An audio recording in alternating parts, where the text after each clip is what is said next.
सोने चांदी की कीमतों में निरंतर उतार चढ़ाव देखा जा रहा है। ट्रेडिंग में जरा सी लापरवाही आपकी पूंजी पर भारी पड़ सकती है।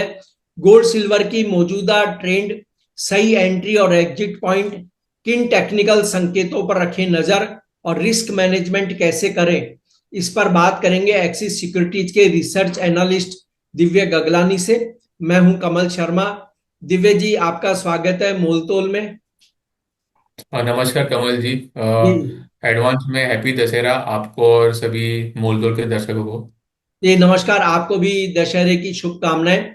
दिव्य जी, अमेरिका ने जो शटडाउन की बात हुई, क्या आज जो गोल्ड सिल्वर में हम बढ़त देख रहे हैं और कल भी जो एक लास्ट में थोड़ी सी रिकवरी दिखी थी, डाउन जहां पॉइंट था वहां से, इसकी वजह क्या है? क्या शटडाउन है या और कोई बात आप मानते हैं? ओवरऑल मैं अगर सोने की बात करूं तो ट्रेंड तो काफी स्ट्रांग है। प्राइजेस के अंदर हम देख रहे हैं कि लगातार ये महीने में भी हमें डबल रिटर्न देखने मिले सोने के अंदर। प्राइजेस जो है ऑलमोस्ट एमसीएक्स ने नए ऑल टाइम हाई बनाए और कॉमेक्स में भी ऑल टाइम हाई लेवल्स के आसपास ट्रेड कर रहे हैं। जो लेवल था अभी 3,900 के आसपास का, उसके करीब करीब आ चुका है। अगर ये लेवल ब्रेक होता है तो हमें आगे जाके जो फोर्थ आर्म का जो लेवल है वो भी देखने मिल सकता है। अभी रैली की जगह मैं आपको रीजन बताऊं कि मल्टीपल फैक्टर्स है। एक तरफ से मिडल ईस्ट में जो जियोपॉलिटिकल टेंशन चल रहा है तो उसके वजह से भी प्राइस में बाइंग आ रही है। बात चल रही है कि जो पीस डील है इसराइल और गाजा का वो हो सकता है, पर अब तक कंफर्मेशन कुछ अपडेट आया नहीं है। और साथ ही साथ अभी जैसे कि फेडरल गवर्नमेंट ने डिसाइड किया है शटडाउन का, गवर्नमेंट का शटडाउन, तो उसके वजह से भी जो अनसर्टेनिटी सिचुएशन है मार्केट के अंदर, तो हमें एक लोअर लेवल से जो करेक्शन आया और जो डॉलर इंडेक्स में जो नरमी बनी हुई है तो उसके वजह से भी हमें प्राइस सपोर्ट हो रहा है। और ऐसा एक्सपेक्टेशन है कि अगर जो गवर्नमेंट शटडाउन की जो बातें चल रही है अगर वो कंफर्म आज हो जाएगा तो जो डेटा जो इम्पोर्टेंट आने वाले थे नॉन फार्म पेरोल के वो डिले हो सकते हैं। अगर वो डिले होंगे तो ट्रेडर्स जो है काइंड ऑफ उनको एक क्लैरिटी नहीं मिलेगी कि जो आगे जाके उनका क्या स्टांस होगा रिगार्डिंग द रेट कट। तो उसके वजह से जो बाइंग है वो काफी ज्यादा स्ट्रांग हो गई है गोल्ड के अंदर। जी, ये आपने बिल्कुल सही बात कहा कि अगर शटडाउन होता है तो डेटा नहीं आएंगे और जहां से एक ट्रेडर के लिए बहुत कंफ्यूजन होगा। तो ऐसे में जो ट्रेडर्स हैं गोल्ड के, उन्हें कौन से लेवल को ध्यान में रखना चाहिए, या दिव्या जी किस तरह से ट्रेड करना चाहिए कि उन्हें नुकसान न हो पाए? अगर एमसीएक्स की बात करूं तो जो अभी सपोर्ट जोन है कॉमेक्स के अंदर 3,800 का नियर टर्म सपोर्ट जोन है। कल भी प्राइजेस में जो करेक्शन आया था स्पॉट में तो वहां से ही हमें एक बाउंस बैक देखने मिला था। तो नियर टर्म के लिए 3,800 का काफी इंपॉर्टेंट सपोर्ट जोन रहेगा। तो वो एक लेवल है, वो ध्यान में रखे। और अभी जैसे कि मैंने अभी रेजिस्टेंस की बात की कि 3,900 का जो नियर टर्म में रेजिस्टेंस 3,900 के आसपास का है, अगर वो लेवल ब्रेकआउट होता है तो जो रैली जो चली जा रही है वो और आगे भी कंटिन्यू हो सकती है। और हमें आगे जाके 3,930 और 3,970 के लेवल्स देखने मिल सकते हैं। अगर एमसीएक्स की बात करूँ तो एमसीएक्स में भी करीब करीब 1,17,000 के आसपास चल रहा है। 1,17,500 का एक रेजिस्टेंस जोन है नियर टर्म में। अगर ये लेवल का ब्रेकआउट होता है तो हमें आगे जाके 1,18,500 के आसपास के लेवल देखने मिल सकते हैं।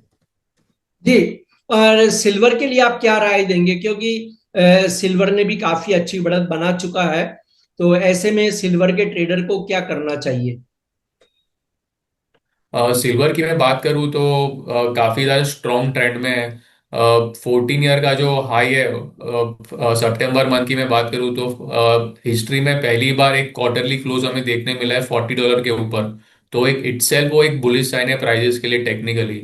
और जो फंडामेंटली मैं बात करूं तो जिस हिसाब से हमें बाइंग देखने मिल रही है प्रेशियस मेटल के अंदर, तो उसने सिल्वर के जो मोमेंटम को भी सपोर्ट किया है। साथ ही साथ जो इंडस्ट्रियल यूसेज है उसका वो भी ईयर ऑन ईयर बढ़ते जा रहा है। और जो सिल्वर इंस्टीट्यूट से जो अपडेट आया हुआ है तो ये साल भी डेफिसिट में रहेगा मोर देन 4 इयर्स तक। तो एक तरफ से सप्लाई जो है वो मार्केट में काइंड ऑफ कम है और डिमांड ज्यादा है। तो फंडामेंटली और टेक्निकली दोनों जो साइन है सिल्वर के लिए वो स्ट्रॉन्ग बुलिश ही है। और जब तक प्राइजेस नियर टर्म में $42 के नीचे नहीं जाते तब तक मेरा व्यू बुलिश ही रहेगा। वो आगे आगे मुझे लेवल्स $50 के दिख रहे हैं जो कि एक मल्टी ईयर हाई के लेवल है। 2011 में ये लेवल आसपास आया था, तभी प्राइजेस उसके आसपास सस्टेन नहीं हुए थे और हमें करेक्शन देखने मिला था। पर ये जो रैली स्टार्ट हुई है लास्ट ईयर से, तो इसके फंडामेंटल्स अगर हम कंपेयर करें 2011 से, तो काफी ज्यादा स्ट्रांग है। क्योंकि 2011 की जो रैली थी वो काइंड ऑफ स्पेक्यूलेटिव थी कि जो सिल्वर है मार्केट में उसका जो भी सप्लाई है वो खत्म हो जाएगा, पर ऐसा कुछ हुआ नहीं। पर जी इस बार का जो रैली है स्ट्रॉन्ग फंडामेंटल से बैक्ड है। एक तरफ से स्ट्रॉन्ग ईटीएफ इनफ्लो आ रहे हैं, साथ ही साथ इंडस्ट्रियल यूसेज है वो भी काफी ज्यादा बढ़ रहा है। नए एवेन्यूज जैसे कि ईवी और सोलार में वो भारी मात्रा में उसका यूसेज हो रहा है। तो मेरे हिसाब से सिल्वर मुझे $50 तो दिख ही रहा है। अगर $50 के ऊपर का ब्रेकआउट आया कॉमेक्स स्पॉट के अंदर, तो हमें आगे आके 55 और 60 के डॉलर्स के लेवल भी देखने मिल सकते हैं। अगर मैं एमसीएक्स की बात करूं तो एमसीएक्स में मुझे नियर टर्म में 1,60,000 और लॉन्ग टर्म में 2 लाख के भाव देखने मिल सकते हैं हमें।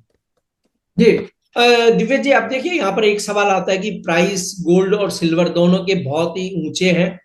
ऐसे में अगर कोई फ्रेश बाइंग करना चाहे तो उसके लिए आप क्या राय देंगे? क्या करना चाहिए ऐसे को? क्या अभी रुकना चाहिए जब तक अमेरिका से कोई स्थिति क्लियर नहीं होती, या एंट्री करनी चाहिए? अगर किसी को फ्रेश बाइंग करना है तो करंट लेवल पे मेरे हिसाब से थोड़ा वेट एंड वॉच कर सकता है। क्योंकि ऑलरेडी ये साल हम देखें तो मोर देन 50% की रैली आ चुकी है सिल्वर के अंदर, और गोल्ड के अंदर भी मोर देन 40% का हमें रिटर्न देखने मिल चुका है। तो जब तक सिचुएशन थोड़ी सी क्लियर होगी, 1-2 महीने में पॉसिबली एक्सपेक्टेशन है, तो थोड़ा बहुत करेक्शन प्राइस के अंदर आ सकता है। पर मेरे हिसाब से कोई भी लेवल को टाइम करना, मतलब ये मार्केट में थोड़ा डिफिकल्ट है कमोडिटीज के अंदर पर्टिकुलरली। जी पर अगर किसी को सेफ साइड में रहना है, अगर उनको ऐसा रैली मिस आउट नहीं करनी है, मे बी वो लोग स्टैगर्ड मैनर में भी सिल्वर या सोने में, तो $100 के बदले जो है $10 डाले, वहां में करेक्शन आता है तो ऐसा एड ऑन कर सकते हैं। तो एटलीस्ट वो लोग मार्केट में बने रहेंगे, और अगर रैली अगर आ रही है तो वो लोग उसको मिस आउट नहीं करेंगे।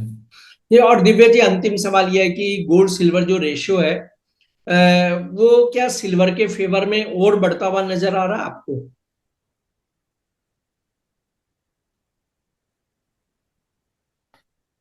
पॉसिबली अभी जैसे कि मैं बात किया है कि $50 का जो लेवल था, तो जो 2011 में टच हुआ था, वहां से हमें करेक्शन देखने मिला था। तो जब तक $50 अगर ब्रेक होता है, तो फिर जो रेशियो में भी हमें एक पॉजिटिविटी देखने मिल सकती है विद रिस्पेक्ट टू सिल्वर। और सिल्वर में हमें जो मोमेंटम है वो बरकरार रहेगा और आगे आके परफॉर्म कर सकता है गोल्ड को।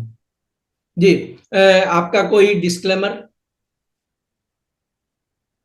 मेरी ईटीएफ में पोजीशन है, फ्यूचर्स में हम ट्रेड नहीं करते। आपका धन्यवाद, शुक्रिया दिव्य जी।